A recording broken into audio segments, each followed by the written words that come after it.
Little tufts of spongy looking material. That's all sponges. Those are natural sponges. That's part of the attraction why we see so many turtles here in the spring, summer, and fall, is because of the sponges. Yeah, they eat them, but it's really part of the ecosystem here that keeps the water so clean too. So, yeah. Well, some people, when the water gets low, they believe that they're rocks. There's something out here moving at your 10 o'clock about 100 yards. Look more up to bird. Yeah. It was a big signature.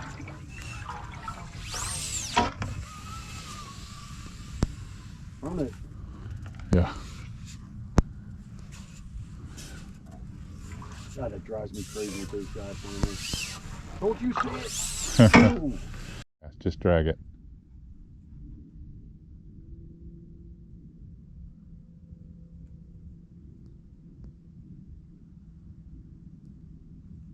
That was a good cast. Led him by enough.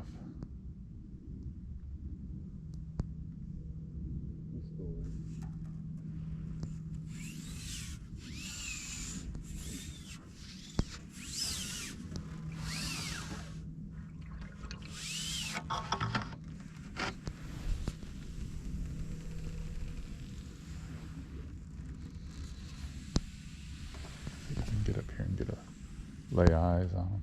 What's that right in front of you? There's a redfish right in front of you. Look down to your right, more right, left, right there, right there. Pitch right in front of him. I can see his tail moving. Yep. The other redfish followed you in, by the way. Bring it right up to him, nice and easy. Nice and easy, Mike. I mean, he's 6 feet in front of the boat.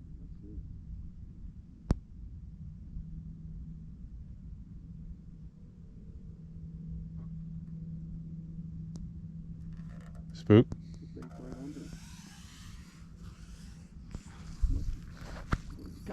You gotta be kidding me. Ah, oh, dude, that's how you move it slow, baby. Nice. That's how you move it slow. My God, you fed him. Good for you. That's nice. That is a good fish too. That's fun. I'll spin this out. We were fishing a little deep at first. Good Lord. Nicely done.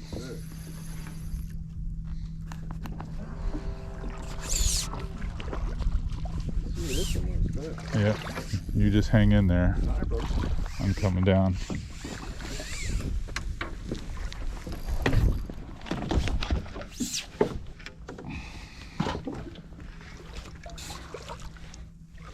Yeah, the big red. Yep, that is a nice fish.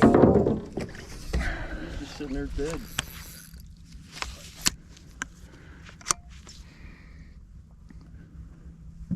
You don't mind your rod in the mud, do you? Oh, it's mine. It's your rod. Teasing. Coming to you.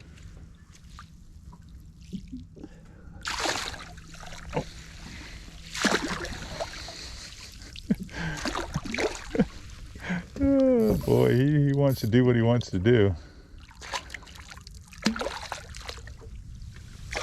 There you go. Wow. Nice job, man. Mike.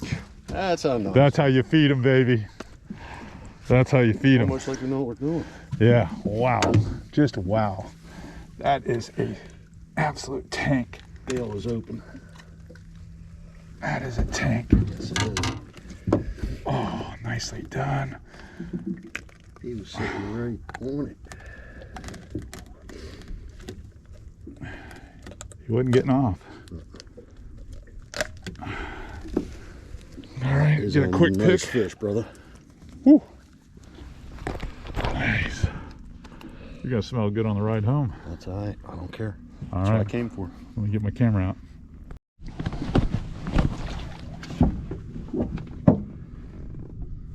He is not. Oh, he's gonna take right off. Yeah, I'm just saying. Put him out there in front of us. Yeah. Watch him swim away. Come on, there you go. Woo! Nice job. Excellent. Gotta love it when a plan comes together. That's I why didn't we do expect this. you to catch them That's why we do right this. underneath the bow eye. That's why we do this. Crazy good. If you didn't see it with your own eyes, you would have never believed it. He literally, he was throwing to a single fish that was out at 10 o'clock. Mike delivers the cast, and it was a good cast. It was away from the fish, what I would call a smart cast, and allowed the two to almost intercept. But somehow he lost track of that fish the way he was looking into the glare. It wasn't obvious. So when I picked up the other fish, because his body cleared the bow, and all of a sudden I noticed that there was a fish literally 2 rod lengths in front of the boat. I was like, there's another fish right in front of you. He smoothly started reeling a little faster, and then I noticed that the fish that he originally presented to started to follow the lure. And I couldn't believe it. And then there were 2 more behind him that I never saw that just came out of that glare, and there they were.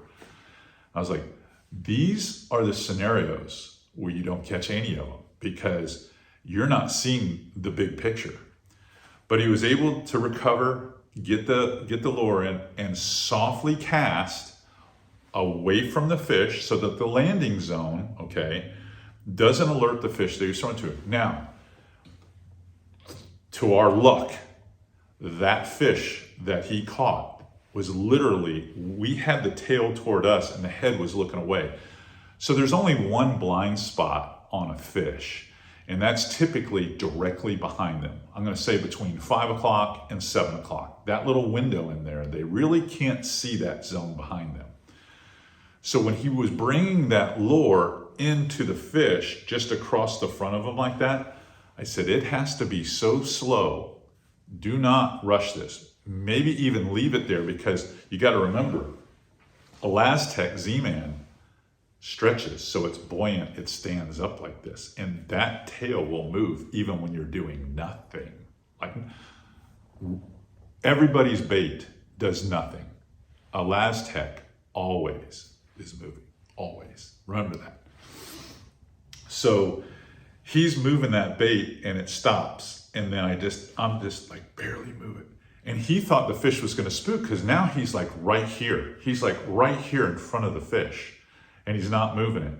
And I just pushed that pole out of the way, and he was coming tight. And the fish literally ate, because at that point we were a rod length or less away, ate right in front of the boat. And it turned out to be the largest red we caught that day, in addition to those trout.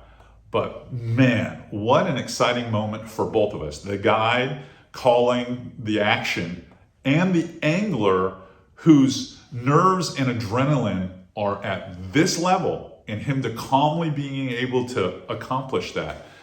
That was a day maker. That one fish set the tone for our attitude the rest of the day. But so much of that was based off lure speed. You got to think about it. If he was moving it any faster, he would have not got it. The lure speed was the key. The size of the bait was also key.